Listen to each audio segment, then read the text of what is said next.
我们的仁德区污水下水道系统，我们第2期的第8标工程的一个开工动土典礼。那这个仁德污水下水道系统呢，它的用户的接管户数呢会达到1237户，那总经费呢我们会达到2.48亿，那其中中央补助了92%那我们地方自筹了8%。那这个整个相关经费，我们非常感谢内政部营建署的一个补助，让我们在仁德区的用户接管能大幅的来做一些提升。那这个整个污水下水道的管线呢，也会达到5600公尺左右那整个污水下水道工程的推动呢，这是我们对我们地方环境的提升很重要的一个基础建设的一个工程。因为污水在施作一般都是在住家的一个后巷，那后巷是那个住户的私有财产，所以我们在施作污水工程一定要先取得民众的一个同意。那一般我们污水在施作它要有一个足够的空间，在台南市是80公分来放这些污水设施。那后巷通常民众会有一些增建的情形，那这一部分也希望民众能够自行来把这些增建物来做一个拆除。那在施工过程多少会造成不方便，所以我们完成后整个后巷就会变得很清爽、很干净。现在要再做过来到我们太子庙非常好因为它有改善这个环境你污水下水道以后，你的那个厨房的水啦，还有那个粪便的水，都在这个污水下水道，雨水就是另外雨水在流吧。掌握施政3分钟，台南进步向前冲。从3年多以前，台南市的接管率19%，19.03%，到现在24.8%，这个增加了将近5%，民众没有感觉。所以坦白讲，一般民众或一般地方首长对于下水道工程这个作为施政有感的这个部分坦白讲，一般的这个县市长大家比较不想做的。但是我们这个是不是这不是要做好？被谁拍棚这是要做好对脸数一个交代，因为这个环境不管是就公共卫生的角度，或者是对这个现代都市指标的角度，下水道是一条不归路，没有回头的路，是一定要做的。所以我们一定对于下水道的工程尽管现在坦白讲大家都很辛苦做了下水道这个没感觉，没有做下水道很臭很脏了，大家会骂。所以这个部分坦白讲，我们希望说把这个下水道的推进工程，尤其在这边仁德刚想想看，政府花了将近2亿多，其实坦白讲，每一户的成本都不低而且下水道盖到你家前面，你还要加一个最后1里路，最后100公尺，就是要接管接上去。下水道才会发挥功能，这个又是一笔费用。所以呢，我们很感谢营建署全力支持，那让台南市向这个现代化都市又迈进一步。我们也会将来会持续努力增加下水道的这个接管率。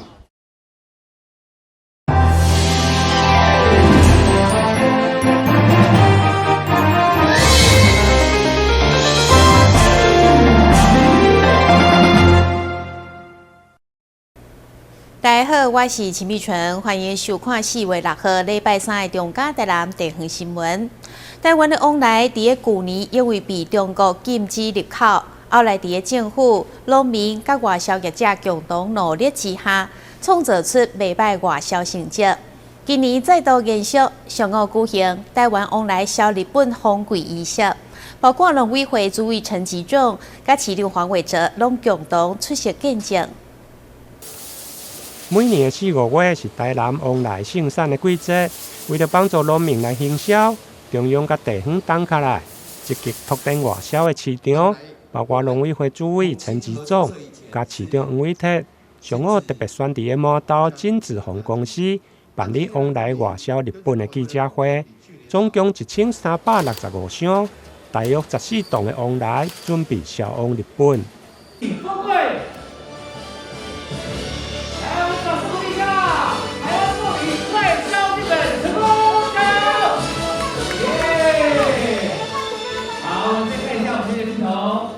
再次见证台湾凤梨的实力，尤其在台南是台湾的凤梨的第2大产区。那现在正好是凤梨盛产期，感谢农委会，感谢我们台农发以及所有的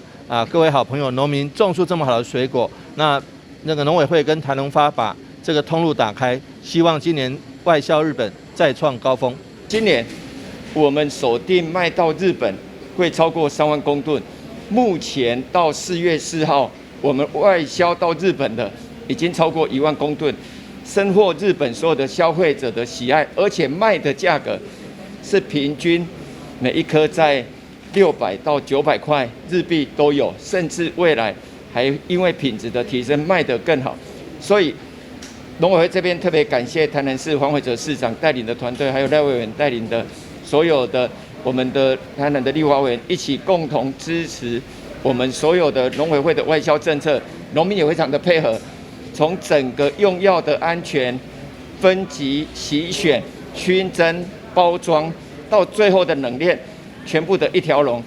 看到工作人员对清洗、拖地到称重、分级包装，整个作业半自动化。市长表示，虽然台湾今年往来种植的面积减少1%，不过农委会设定外销的量比去年增加2000吨，今年预计3万吨，到今年3月底已经达到9805吨，比去年同期增加12.2%，显示咱国的往来外销已经成功来转移市场，无再再只靠中国大陆。台南新闻引根采访报道。111年度全国中等学校运动会4月16号至21号将在花莲县举行。台南市总共有928位选手参加22个竞赛项目。6号上午，市长黄伟哲在市政府亲身授旗，勉励台南市代表队尽全力争取上好的成绩。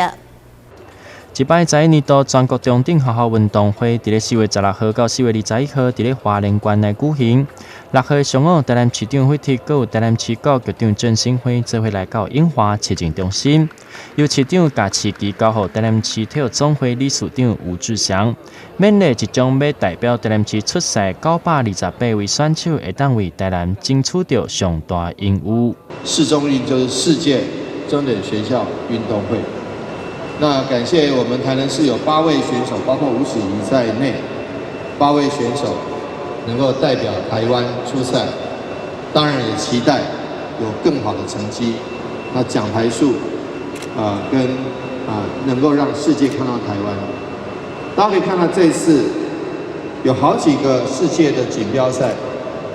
我们都看到乌克兰的选手拿到冠军，拿到奖牌，然后身披着乌克兰的国旗，或者是接受媒体访问的时候，能够替乌克兰发声。如果他们没有拿到奖牌，他们没有这个得到荣誉，他们当然就是参加当然很重要。市长跟各位报告，参加一定是很重要。那他们也是让乌克兰被看见，但是当他们夺牌的时候，他们有了这个发言的平台，能够替他们的祖国能够赢得世人更高的崇敬。大家会想，你看乌克兰被俄罗斯侵略，他们的选手还是这么优秀。因此呢，我想政治不能干预体育，但是体育总是能为国家出声，为人民发声。这一点很谢谢各位，过去我们历届全中运的选手能够得到荣誉，得到奖牌。奖牌数是一个数字而已，但它背后代表着许许多多人的付出心血跟努力。所有代表台南市参赛选手，拢是由市中运所选出来的精英，期待选手会当把状况调整到上好。伫咧16号开始，欢迎市民朋友会当去咧网站来替台南的选手做加油。台南新闻刘品言采访报道。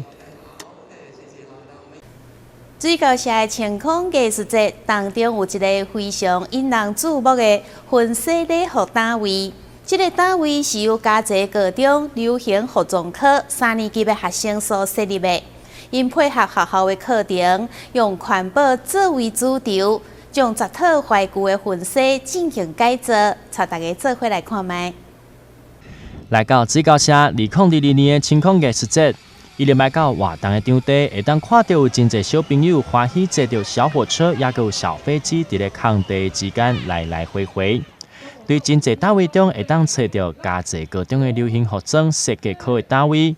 内面藏的每一套礼服，拢是甲一般市面上的传统礼服无同，充满了设计感。其实这一次的活动啊，是我们印文化局还有微光这个婚纱的公司的这个合作哈。那我们利用我们服装科3年级的选修课，那其中有一门课是礼服的设计制作。那我们的孩子们就是微光送给我们10套的，就是怀旧的礼服，然后让我们做一些就是孩子的创作跟改造。那我们的主题就是要以环保、永续跟时尚的概念做一个出发点，然后让学生去做一些创意的一个设计跟展出。所有的礼服拢来自伫咧2021年时阵高档的新娘纱公司送的，互老师甲学生会当结合课程。互学生会当以环保的概念作为设计基础，来去设计出架条中所呈现出来一套一套美丽也有设计感的新娘纱。我们拿到了这件礼服，一开始看到的时候，它是呈现一个蓝绿色的样子，所以我们想到了是一个动物以及植物的感觉。然后我们是设想它是动物的，所以我们想到了蝴蝶跟蛹，一个破茧成蝶的感觉。所以我们用了破茧成蝶为我们的设计理念，在上半身的地方，我们用了蝴蝶的元素，然后下半身是茧的感觉。然后这些灯泡我们都是用就是毛毛虫变成茧的过程，然后这些毛都是毛毛虫小时候的样子，所以这件礼服我们是想要呈现一个就是动物们破茧成蝶一个成长的历程这样。这件作品主要是以环保为设计理念发想，那我们下摆的部分是以火烧、喷漆以及塑胶的方式来呈现正在被人类侵蚀毁坏的自然景象。然后我们以比较写实的手法，希望大家就是看完这件作品之后，可以确实的做到环保、减少资源浪费的部分。那以上就是我们的设计理念发想。这摆展览用环保、永续甲时尚做结合，互学生会当发挥各自的创意，配合活动，互学生有一个创作展现作品的平台。台南新闻刘品言采访报道。台南市一位71岁老先生有糖尿病甲失智症，去年11月底因为腹肚痛发烧，到台南病院新华分院治疗，结果发现是胆结石甲急性胆囊炎，后来经过中医借来腹腔镜设备，才顺利完成手术。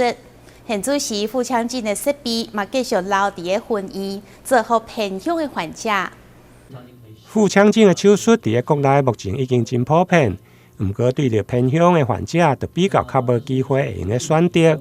卫福部台南病院新华分院去年底为了帮助患者就近照顾的考量，特别向中医借来腹腔镜的设备，并且完成第一层的腹腔镜胆囊切除术，一直到今年3月，至少完成4个的案例，为山区的患者提供新的选择。这个病人呢，他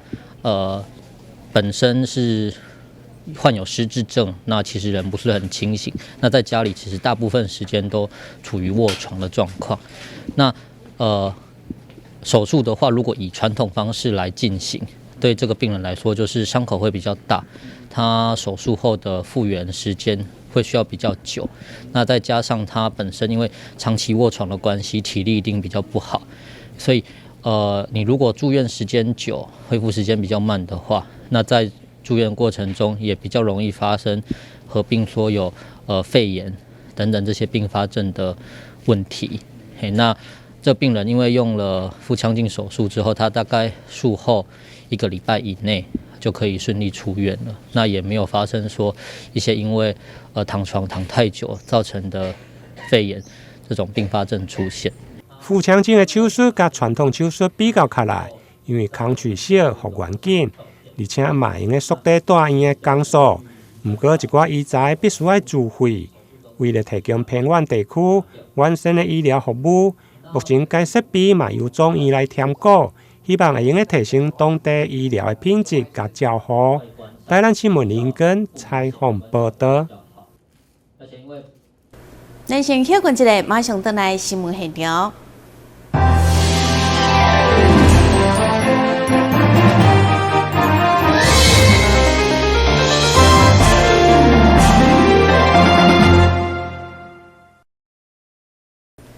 府中日台天目地把交易自称的蒋友廷大师，2011年由总统亲身颁发台湾之光。伊伫窑烧艺术方面钻研将近40档，佮自创手艺。现主时伫锁卡艺术离城空间展出，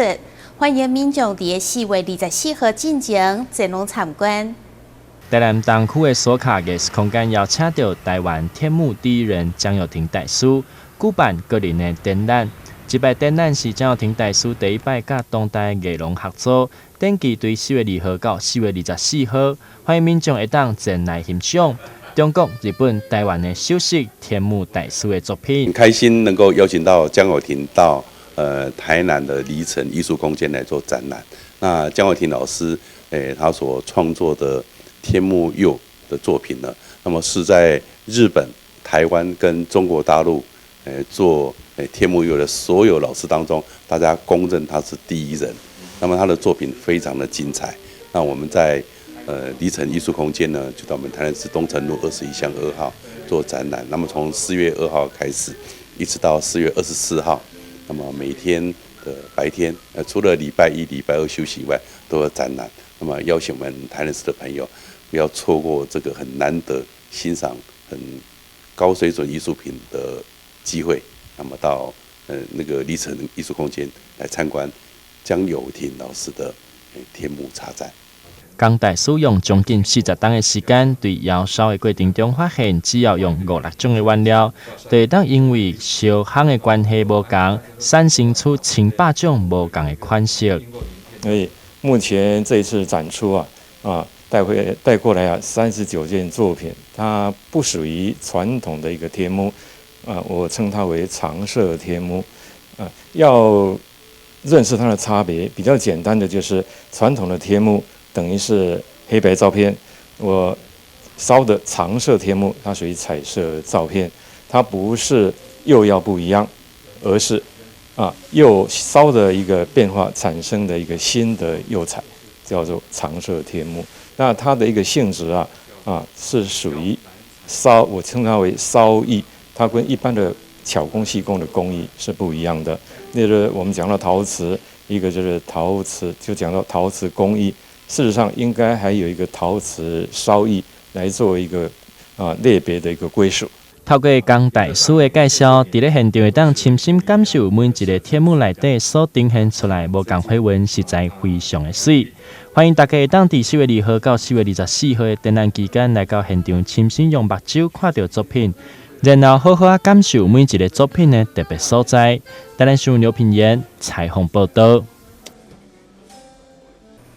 百货公司初夏购物节活动开跑，只要是会员到化妆品，但必满3000送300活动。另外，购物节优惠，希望会当吸引消费者抢购买亲切的相机。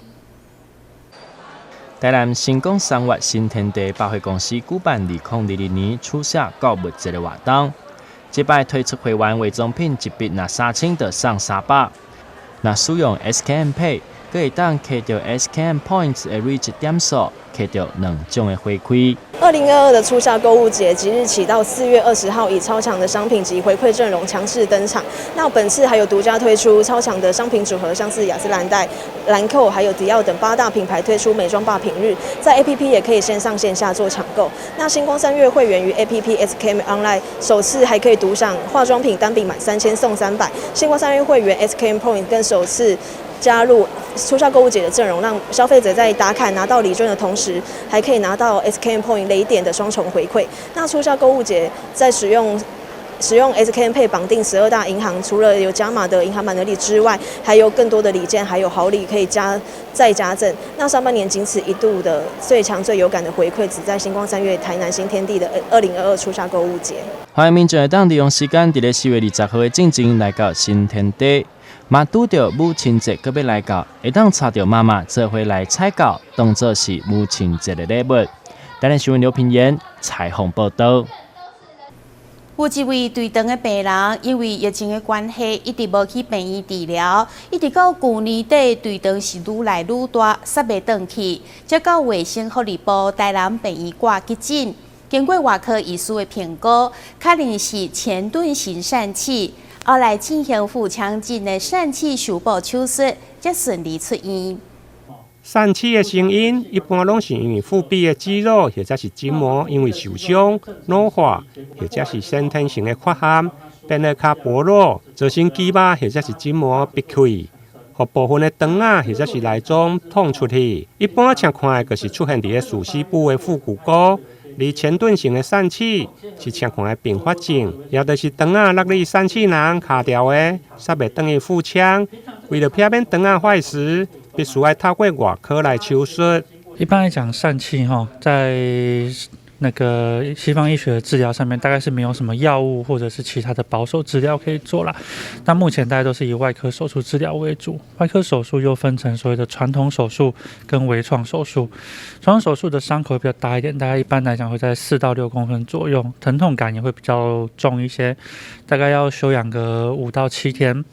那微创手术的话，伤口比较小，复原会比较快一些，通常疼痛大概1到2天。就会明显的改善，那后续的恢复当然会比较快一些。那所以如果说有这样子的一个疾病存在的时候，尽量是早一点来处理，不要拖到有卡住了没办法处理的状况，或者是说拖延太久，造成这个洞越来越大。那之后在治疗的时候，因为洞越大，未来也有可能复发的几率会更高，所以可以的话，疝气是尽量早期治疗，也比较不会有后续的一些问题或者是并发症的产生。卫福部台南病院对2016年引进腹腔镜的疝气手术，到目前累积超过100名的病人经验。因为腹腔镜甲传统的手术比较，不但工序较少，而且复原嘛较紧。同时，腹腔镜对着两边的疝气，或者是复发性的疝气的处理，嘛较具有优势。台南新闻林根采访报道。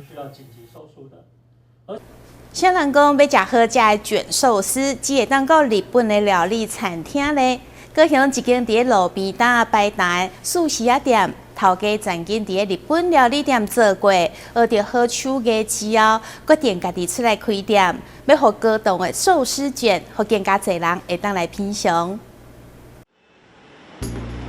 爱吃寿司的朋友看过来，你没有看错，路边摊竟然可以吃得到手做寿司。而且有些寿司名称看起来绝对是创意寿司料理，对爱吃寿司的人来讲，也是一个平价的好选择。饭跟寿司跟海苔的结合，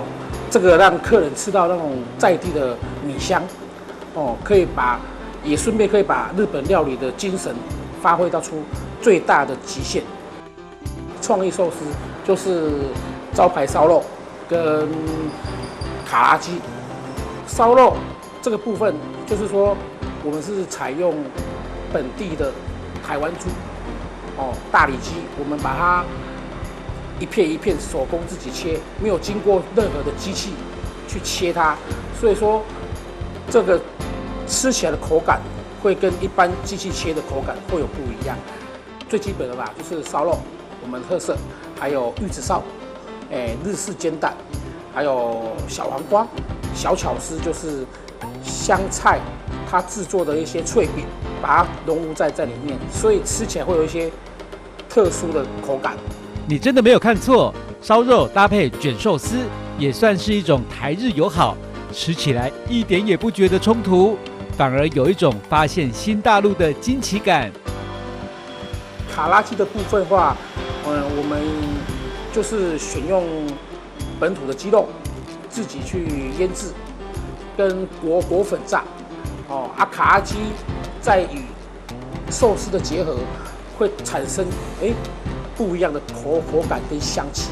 吃得到脆脆的酥炸感，还有微我们自己腌制的一些胡椒辛辣，导致让这一道卡拉鸡寿司它提升到完美的地步，这样子。卡拉鸡在嘴巴增添的酥脆层次的口感，让吃寿司不再是那么的无聊。让我们期待老板下回再推出让大家更惊艳的创意寿司。记者许纯清、陈柏宏高雄报道。感谢你收看4月6号的中嘉台南地方新闻，我是陈碧纯，咱再会。